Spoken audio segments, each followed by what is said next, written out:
दिसतीया भारी नेसुनी साडी, काळजाचं पाणी पाणी करतीया पोरही.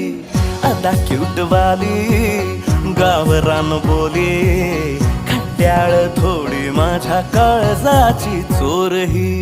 थोडं माझ्या पिरामात पड तू ग बाई, खुळ्यागत झाला मन तुझ्याच बाई.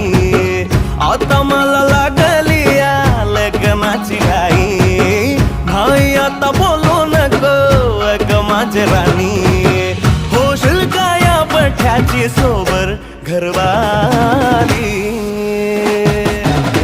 मराठमोळी थोडीशी साधी भोळी, स्वागतीचा भारी बायको पाहिजे नखरेवाली. मराठमोळी थोडीशी साधी भोळी, स्वागतीचा